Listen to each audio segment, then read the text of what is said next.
नमस्कार दोस्तों, कर्मचारियों के लिए इस वक्त की सबसे बड़ी खबर निकल के आ रही है। महंगाई भत्ता को लेकर सरकार ने अपना फैसला सुना दिया है। इसी के साथ पेंशन में सरकार ने बड़े बदलाव कर दिए हैं। इस खबर को हर कर्मचारी के लिए जानना बेहद ज़रूरी है। महंगाई भत्ता, रिटायरमेंट और पेंशन को लेकर बहुत ही बड़ी खबर है। दीपावली के बोनस को लेकर बहुत ही बड़ी खबर है, जो कि सभी केंद्रीय कर्मचारियों, राज्य कर्मचारियों और पेंशनरों को जानना बहुत ही ज़रूरी है। सभी कर्मचारी इस खबर को ध्यान से देखें। इस वीडियो में हम सभी बड़ी खबरें बताएंगे जिन्हें आप विस्तार से जानेंगे, तो सभी खबरों को पूरा देखें। जान लेते हैं आज की पहली बड़ी खबर। जी हाँ, सरकारी कर्मचारियों के लिए बड़ी खुशखबरी है। सैलरी को लेकर बड़ा फैसला किया गया है। सरकारी कर्मचारियों की समय से पहले मनेगी दिवाली, सैलरी बढ़ेगी और मिलेगा दिवाली का बोनस। जी हां, देश के तीसरे बड़े निजी बैंक एक्सिस बैंक ने कोविड-19 महामारी के बावजूद अपने कर्मचारियों की सैलरी में 12% तक का इजाफा करने का फैसला किया है। इसके अलावा बैंक अपने 76,000 कर्मचारियों को बोनस भी प्रदान करेगा। कोविड-19 महामारी के चलते जहां कर्मचारियों को छंटनी और वेतन में कटौती का सामना करना पड़ रहा है, वहीं एक्सिस बैंक के कर्मचारियों की दिवाली इस बार समय से पहले मन जाएगी। देश में इस समय करोड़ों लोग नौकरी गंवा चुके हैं या उनके वेतन में कटौती हुई है। ऐसे समय में एक्सिस बैंक ने अपने 76,000 कर्मचारियों की सैलरी में 4 से 12% तक का इजाफा करने का फैसला किया है। बैंक अपने इन कर्मचारियों को बोनस भी प्रदान करेगा। एक्सिस बैंक के कर्मचारियों की वेतन वृद्धि का फैसला 1 अक्टूबर से लागू हो गया है। इससे पहले देश के सबसे बड़े निजी कर्जदाता बैंक HDFC बैंक ने अप्रैल में अपने कर्मचारियों को वेतन वृद्धि और बोनस प्रदान किया था। इसके बाद दूसरे बड़े निजी बैंक ICICI बैंक ने अपने 1 लाख में से 80% कर्मचारियों को जुलाई में वेतन वृद्धि और बोनस प्रदान किया था। कोविड-19 महामारी की वजह से कई निजी बैंकों को परेशानी का सामना भी करना पड़ रहा है। इसके चलते कोटक महिंद्रा बैंक लिमिटेड ने सालाना 25 लाख से ज़्यादा वेतन पाने वाले अधिकारियों की सैलरी में 10% कटौती का फैसला किया है। इसी प्रकार सीनियर मैनेजमेंट के वेतन में 15% की कटौती की गई है। जी हाँ, साथ ही बढ़ते हैं आज की एक और बड़ी खबर की ओर। केंद्रीय कर्मचारियों पर पड़ेगा इस फैसले का असर, पेंशनर्स भी होंगे प्रभावित और मोदी सरकार ने रिटायरमेंट को लेकर किया है बड़ा फैसला। कोरोना वायरस के संक्रमण का असर केंद्रीय कर्मचारियों के साथ साथ पेंशनर्स पर भी पड़ा है।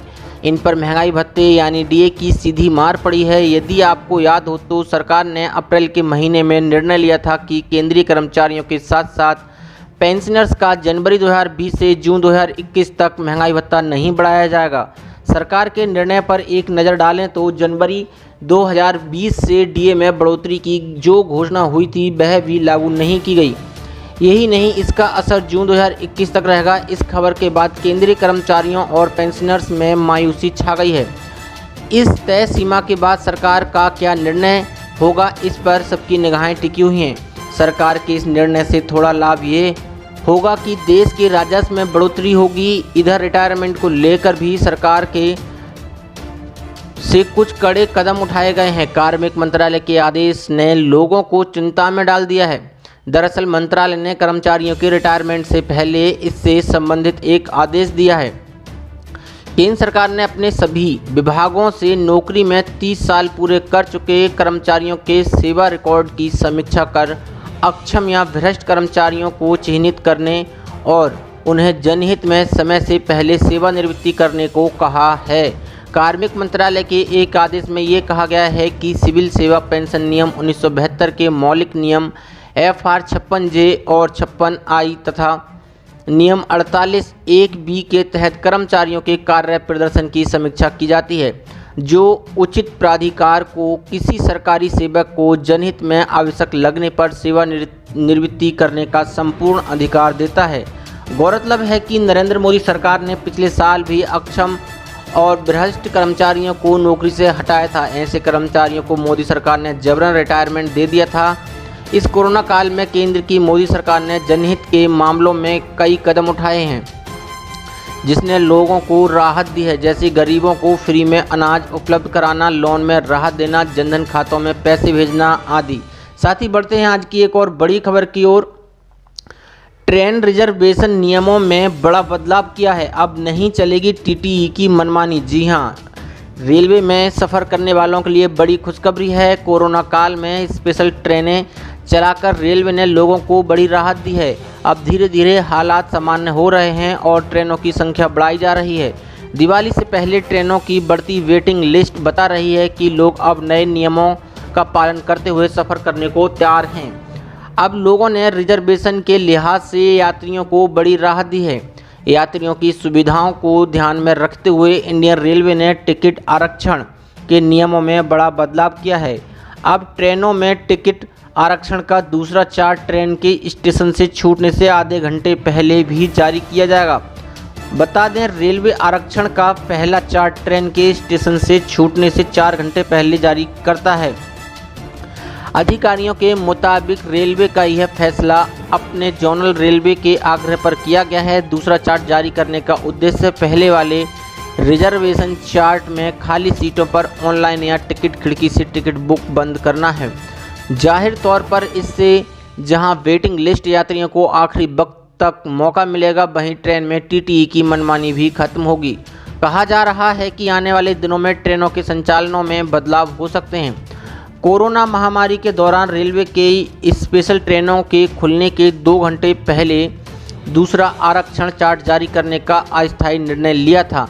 इंडियन रेलवे ने 11 मई 2020 को स्पेशल ट्रेनों के लिए दूसरा आरक्षण चार्ट जारी करने के नियमों में यह परिवर्तन किया था, जबकि श्रमिकों ट्रेनों का संचालन 1 मई 2020 को शुरू किया गया था। यह व्यवस्था तत्कालिक सावधानी व सतर्कता के मद्देनज़र की गई थी। फिलहाल रेलवे की पटरियों पर केवल 550 ट्रेनें ही चलाई जा रही हैं। वहीं आम दिनों में कुल 13,000 से अधिक ट्रेनों का संचालन होता है। यात्री गाड़ियों को चलाने को लेकर रेलवे कई तरह के प्रयोग कर रहा है। माना जा रहा है कि आने वाले दिनों में रेलवे पूरी तरह एक व्यावसायिक संगठन के तौर पर ट्रेनों का संचालन करेगा, जिसमें राजनीतिक दखल घटेगा। साथ ही बढ़ते हैं आज की एक और बड़ी खबर की ओर।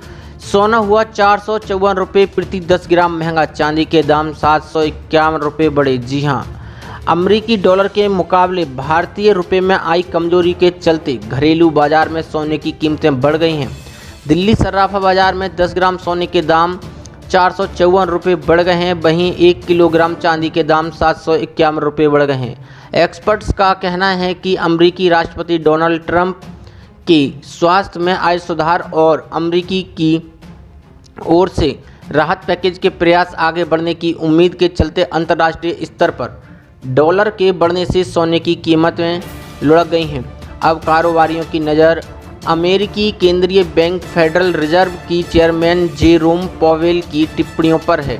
पॉवेल आज कॉन्फ्रेंस में अपना बयान देंगी। बुधवार को फेडरल रिजर्व की 15 से 16 सितंबर की बैठक का ब्यौरा जारी होगा। HDFC सिक्योरिटीज़ के मुताबिक दिल्ली में 24 कैरेट शुद्धता वाले सोने के दाम 454 रुपये बढ़कर 51,879 रुपये प्रति 10 ग्राम पर पहुंच गया है। इसके पिछले सत्र यानी सोमवार को कारोबार के अंत में सोना 51,425 रुपये प्रति 10 ग्राम पर बंद हुआ था। अंतर्राष्ट्रीय बाजार में सोना गिरावट के रुख के साथ $1,900 प्रति औंस पर बंद हुआ।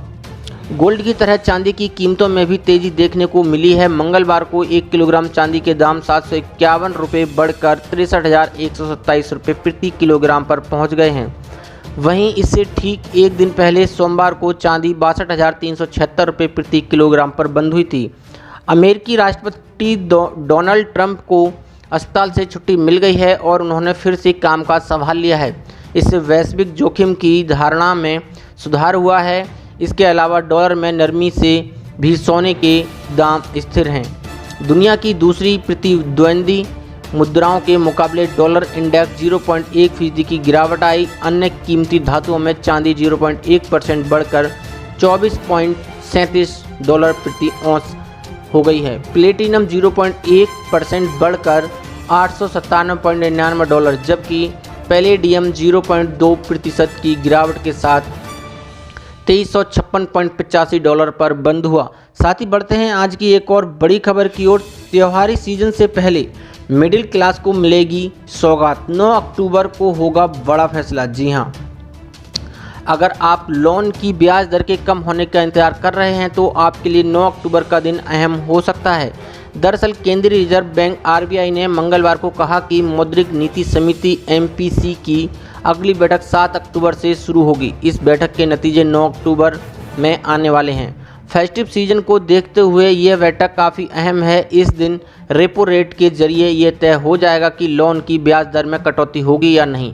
त्योहारी सीजन में लोग बड़े पैमाने पर लोन लेकर कार या घर की खरीदारी करते हैं। ऐसे में उम्मीद की जा रही है कि इस बार आरबीआई ऐसे लोगों को तोहफा दे सकती है। बीते दिनों आरबीआई गवर्नर शक्तिकांत दास ने रेपो रेट कटौती के संकेत दिए थे। उन्होंने स्पष्ट तौर पर कहा था कि कोविड-19 महामारी से अर्थव्यवस्था को बचाने के लिए किए गए उपायों को जल्द नहीं हटाया जाएगा।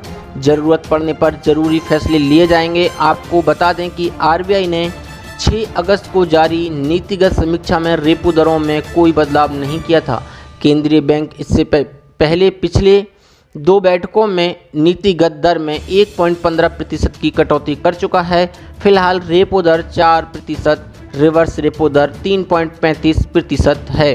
रिजर्व बैंक ने 28 सितंबर को एमपीसी की बैठक को आगे के लिए टाल दिया था। समिति में स्वतंत्र सदस्यों की नियुक्ति में देरी के कारण बैठक को आगे टालना पड़ा। सरकार ने एमपीसी में 3 सदस्यों की नियुक्ति कर दी है। 3 जाने माने अर्थशास्त्रियों असीमा गोयल, जयंत आर वर्मा और शशांक भिंडे को एमपीसी का सदस्य नियुक्त किया गया है। इन सदस्यों की नियुक्ति चेतन घाटे, पामी दुआ, रविंद्र ढोलकिया के स्थान पर की गई है। इनका कार्यकाल सितंबर में पूरा हो गया था। ऐसी बड़ी खबरों को देखने के लिए हमारे चैनल को सब्सक्राइब करें और इस वीडियो को लाइक शेयर जरूर करें। धन्यवाद।